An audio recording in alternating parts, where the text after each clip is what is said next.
Gesh, welcome back. Hello. Good evening. How are you doing?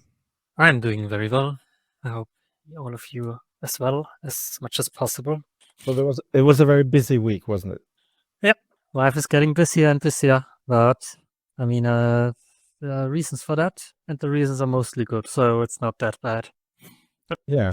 Well, so Are the change, there was some positive news in the sense that something happened in Kursk. And do you want to start with that, or do you want to start with something else? Oh yeah, I think I'll start with Kursk. Wait, let me figure out if I have the correct. Yeah, that should be the correct window. I will share my window so that we see where we are. On the 6th of February, Ukraine started a counterattack in Kursk. Went through Makhnovka towards Ulanok, towards like this route. As far as we know now, I think they've reached this village here. But yeah, let's start at the beginning. How this could have happened, who is involved, what happened before. This is the city or the village of Makhnovka. In January 2025, there was a lot of fighting around this one. The Russians, the 11th Air Assault Brigade of the Russians, captured it briefly, or were in Makhnovka briefly. But throughout January, the Ukrainians managed to throw them back out of the village again and recapture it. During this process, there was also a lot of media reports from the Russians that they kind of felt abandoned from the command, and that the command did a lot of mistakes, etc. And so by roughly the end of January, the Ukrainians controlled Makhnovka again. This also was possible due to support of the Ukrainian 82nd Air Assault Brigade, which was normally stationed more on the western side of the Kursk front line, and also supported in recapturing this, together with the 33rd Assault Regiment and the 61st Mechanized Brigade. And then on the 6th of February, Ukraine managed to penetrate the Russian lines here. This was likely possible due to two things. First of all, the 11th Air Assault Brigade was weakened by the fighting in Makhnovka, by the losses in Makhnovka.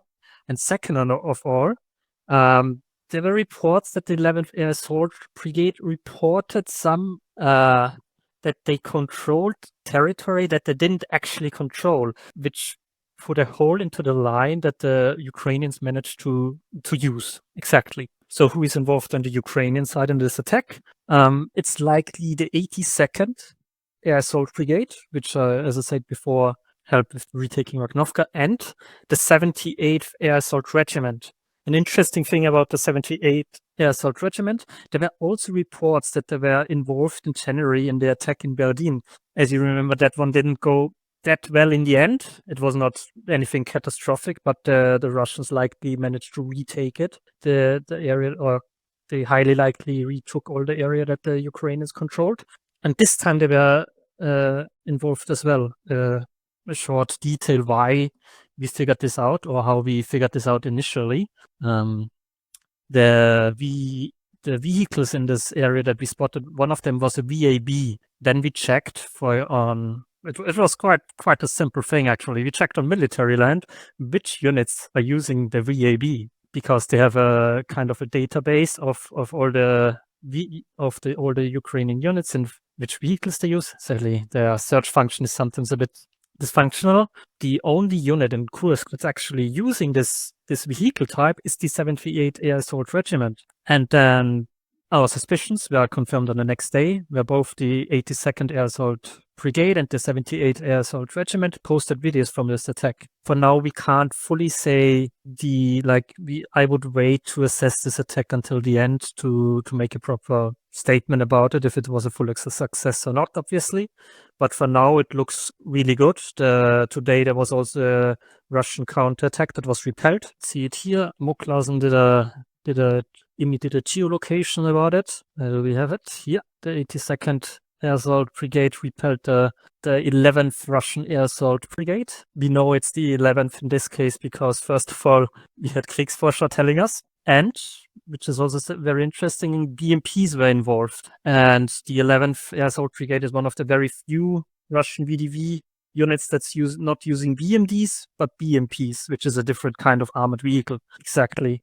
And so far, it looks quite successful what the Ukrainians are doing. By doing this, they're also putting the Russian effort around Kurilovka in huge peril. If they manage to advance further, they might put this whole area, like also recently captured Plekovo, under huge pressure. The Russians managed to capture Plekovo around beginning of December 2024. Depending on the success of the Ukrainians, they might be thrown out again. But this is obviously huge speculation. We can't know any of this for sure now. A question, obviously, is why didn't the Ukrainians also attack from the south here? One reason for this that I heard is all this area around here is very hard to traverse because it's more swampy and marshy. And that's why it's hard to actually build up significant forces here and to actually advance through here.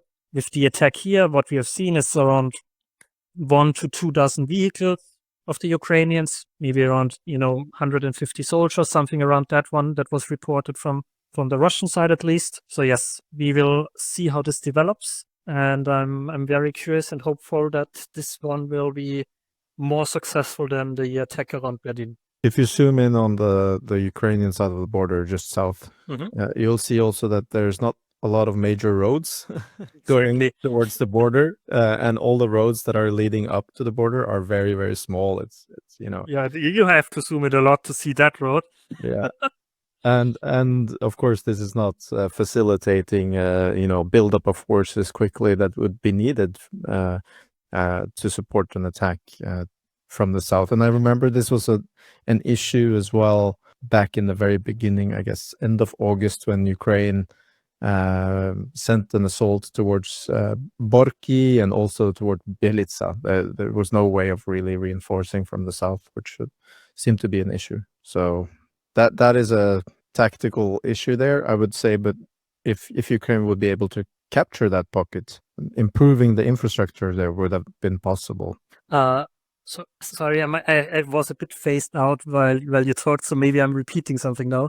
Of course. A huge thing why Ukraine is also doing this counterattack is that their main supply route into Kursk is this road, and the Russians have come very close to this road and are able to control it more and more with artillery and FPV drones, especially with the fiber optic guided drones. So it's very important to push the Russians back from this road so they can sustain this supply into the Kursk salient. By the way. So it would indeed be very, very good for the Ukrainians to push the Russians back to this river line so they can control it again. I mean, we have seen around Chasiv Yar how even a small body of water incredibly inhibits the offensive action. I mean, around Chasiv Yar or Bakhmut in general, there's this canal that's really holding back the Russians and really making it hard for them to advance at all. So yeah, it would actually, I haven't put any thought into this at all before, but yes, it would make a lot of sense for the Ukrainians to try to push the Russians back there. You're right. And another thing that I want to put some focus on today is actually Pokrovsk, our favorite area, I know. And around Pokrovsk, Ukrainians have recently done some counterattacks, especially around Kotline and Pyshane. And we are now, the Russians are complaining that under heavy pressure in this salient, that the Ukrainians have huge fire control over them. I mean, if you look, it's quite a condensed area. And in this very condensed area, there's a lot of Russian forces as well.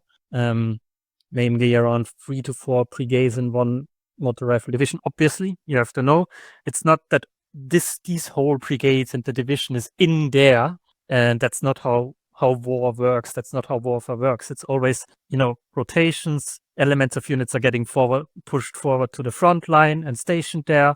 Then they get pulled off the line again after some time, and the next company gets moved in, etc. So you never have if you say a brigade has 4,000 men, then it's not those 4,000 men fighting for Kotline. It's a fraction of this men, but it's always only a fraction of a brigade that's actually involved in active fighting. That's why when you hear like the Russians have 100,000 men in a certain area, for example, pushing for Pokrovsk or something, it's not that those 100,000 men are along this front line. There are constant rotations going on because, yes, it's not possible to have someone at the 0 line for too long. Just as a small educational or like to put some perspective into those numbers as well sometimes, because there are a lot of people who go around and claim insane numbers of troops involved in certain actions which make no sense. But yes, they do have a lot of units in these areas, the Russians. I mean, this area, I just wanted to say this area, the pocket between the marshy riverlands between Pischane and Uspenivka and the north, they really don't have a lot of freedom of movement in and out there. And when they were on the offensive and the Ukrainians were on the back foot, of course, it was easier to probably push people and supplies through. But if Ukraine can spare enough people and units to actually put pressure back on the Russian in such an area where the freedom of movement is really limited, then that will definitely be difficult for them, especially when they were used to more of a permissive environment when Ukraine was on the back foot a couple of months ago there. Yes, I mean, as you can also easily see, there are no proper supply roads going in there. There's no roads leading straight in there. It's really hard for them to actually move through this area. And I mean, it would be incredible if Ukraine manages to push this back, because this is like endangering Pokrovsk a lot, together with obviously the action on there. But yes, it would be, and as I say, I'd say the main focus of the Russians right now in Pokrovsk is this area, number one. Then this area is also a huge focus of them. For example, the 2 of the brigades that were involved in capturing Kurakove were subsequently moved towards this area. Like basically, even before Kurakove was fully captured, the Russians started to send those units over there, namely the 5th and the 110th Motor Rifle Brigade. And they are now, like, this area was kinda like relatively quiet before that, but at the end of December and beginning of January 2025, the Russians started to scale up operations there a lot. And some of the Ukrainian fire brigade units, like for example, the Ukrainians have a lot of the assault battalions and the assault regiments. They're being used to stop Russians in the very, very hot areas, where the Russians are advancing fast. Then the Ukrainians, for example, throw in the 33rd Assault Regiment or the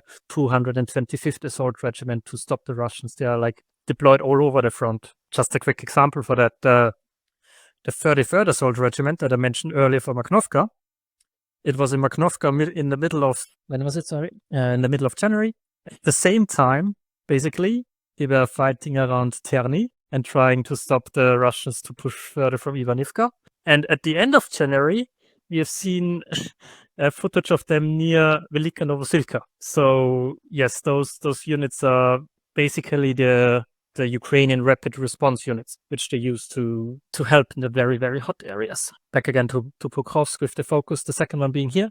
We also did a piece on that, something that I wanted to mention as well. Recently, I started to work with a few colleagues on a new project. Sorry, where do I have it? The Unit Observer project. It's also on, and in this project, we generally talk about everything unit related, and also like the Russian movements or Ukrainian movements of units. And we also did a piece on this movement of the 110th and 5th. You can see here we also put sources for everything.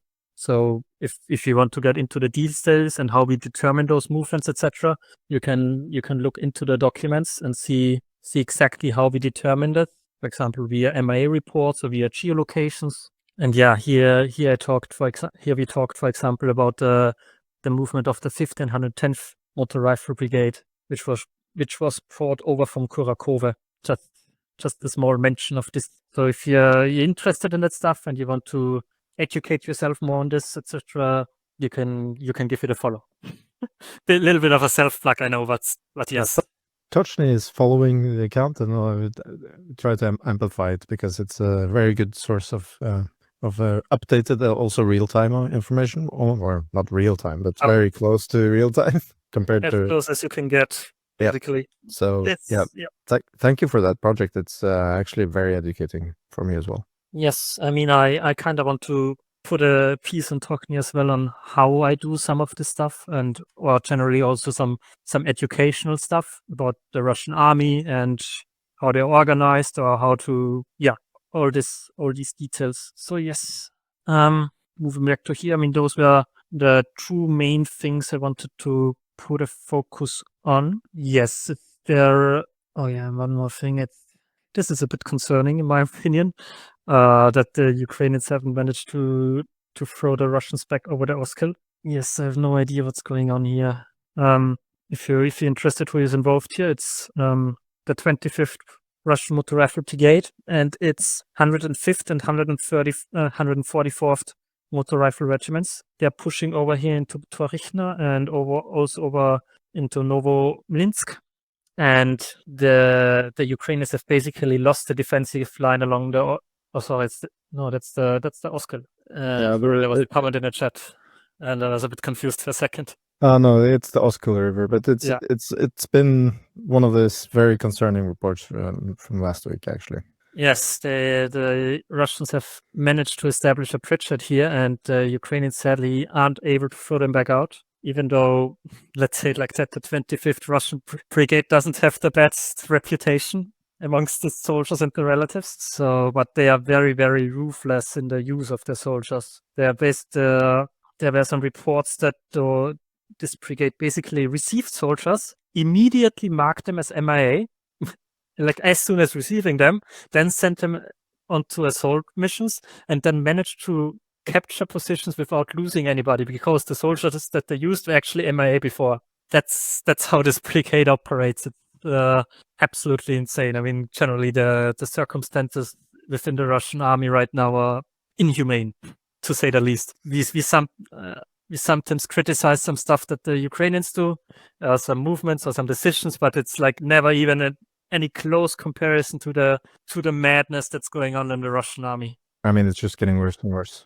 But this movement, it seems to be coordinated in a sense. They're also pushing in the south and have been for some time. And this has been an area where Ukraine has been relatively good at keeping Russians out without too much movement. And it's probably because of the river, the forest, etc.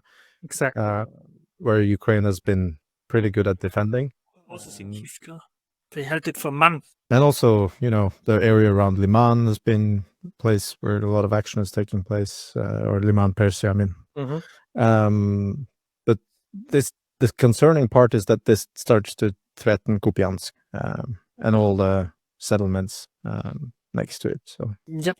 And if they manage to get Kupiansk, they have not then fully established their control over the Oskil River, and they are then have full movement over it, and they are not restrained by it any longer that much, which is a huge problem. Like the Oskil River is such an important, like they are not allowed to come there, let's say it like this, otherwise it would be put so much pressure on them, and that's why this is so critical, because they have managed to cross the Oskil River here.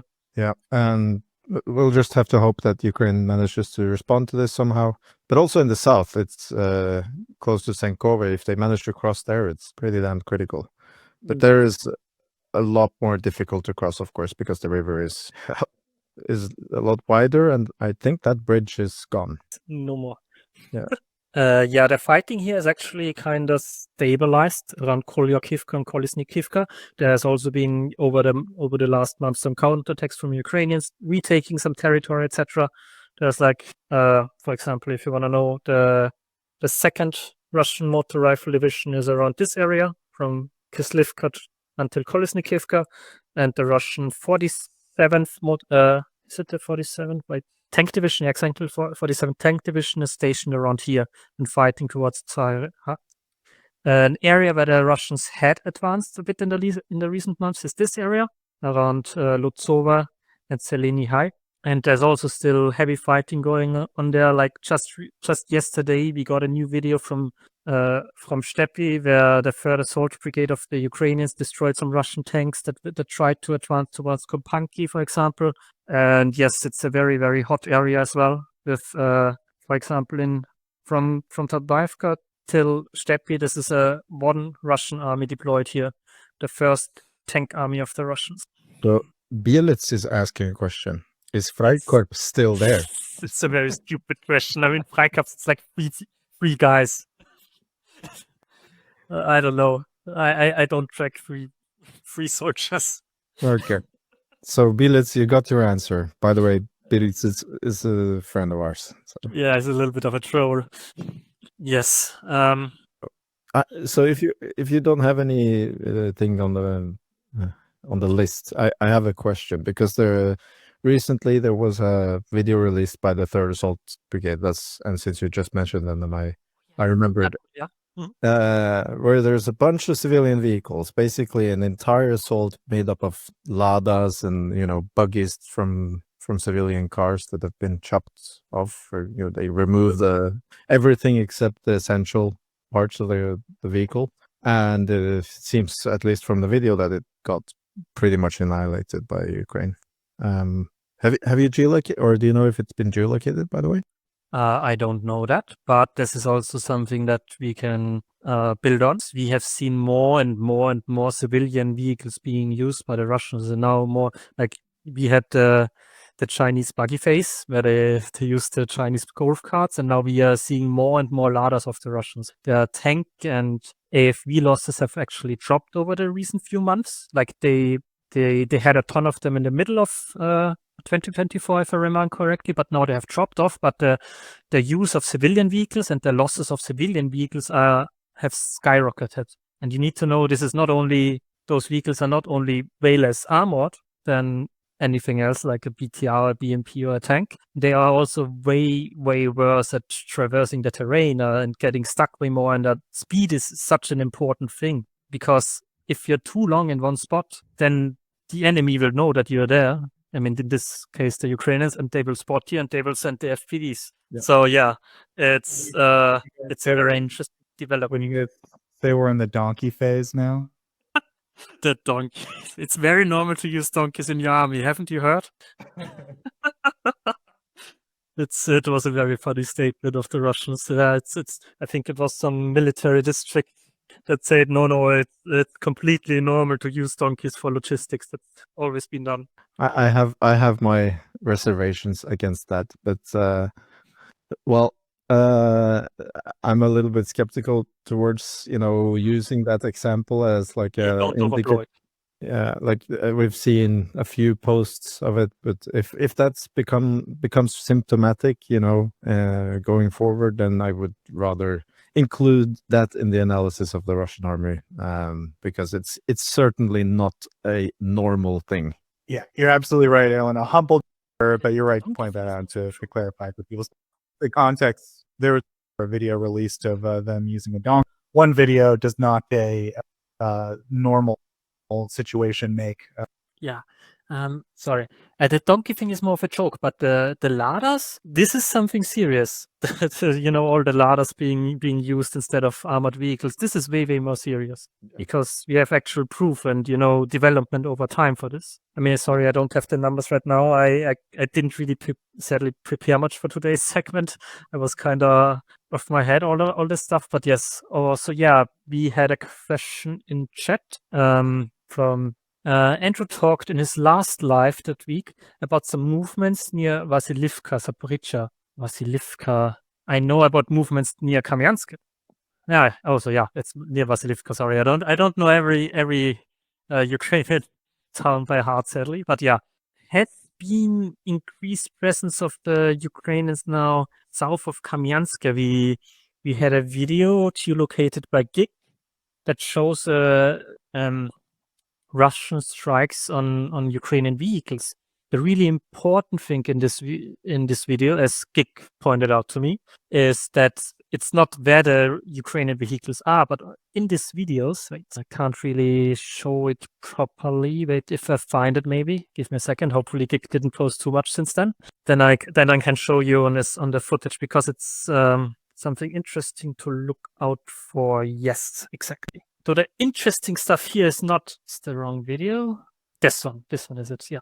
It's not that there's a Ukrainian tank here. The interesting stuff is the thing around it, the tracks. This is an established path that the Ukrainians now have used multiple times, and this means that the Ukrainians managed to kind of relatively safe control over this area.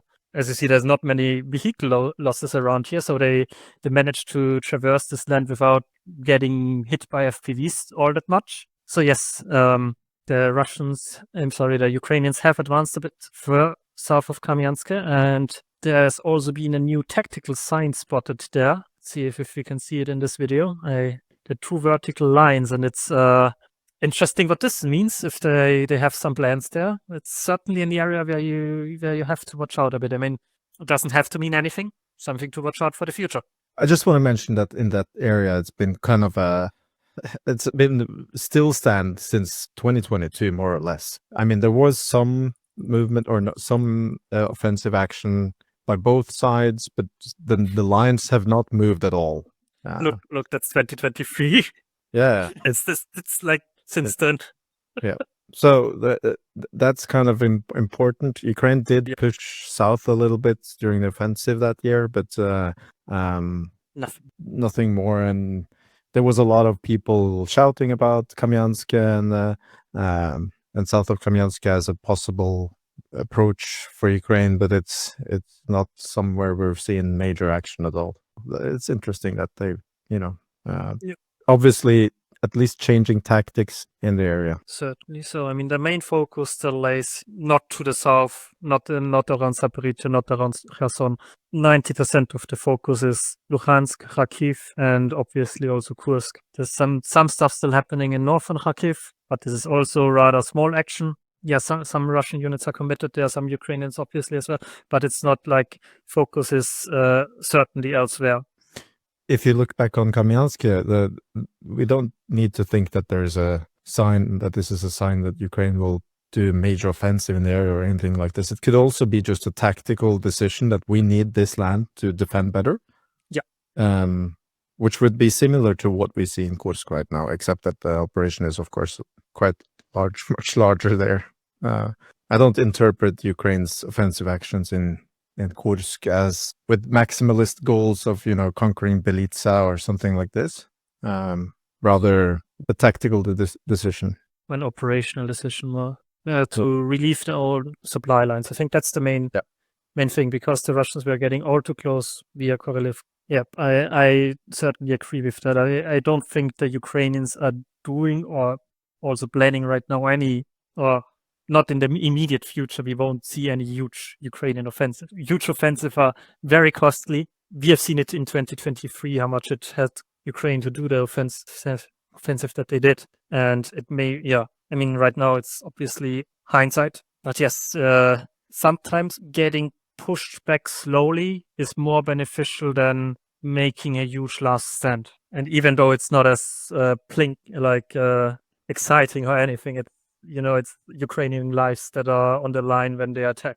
There's a question from Marino, if there's anything happening around Robotyne. As far as I've seen, I obviously don't have the full overview. Maybe I'm missing something as well. My main focus is always units and not frontline changes. I have to stress that there's people who are way more competent when it comes to just the attacks and the frontline chases, etc. It's just something I see as a byproduct when I try to track all the units and the unit stuff. So I haven't seen any huge action there either around Robotyne, but I have another question for you, which is more on the overall reports that we've seen. We've seen both reports on less and less attacks from the Russians or assaults reported by the Ukrainian MOD.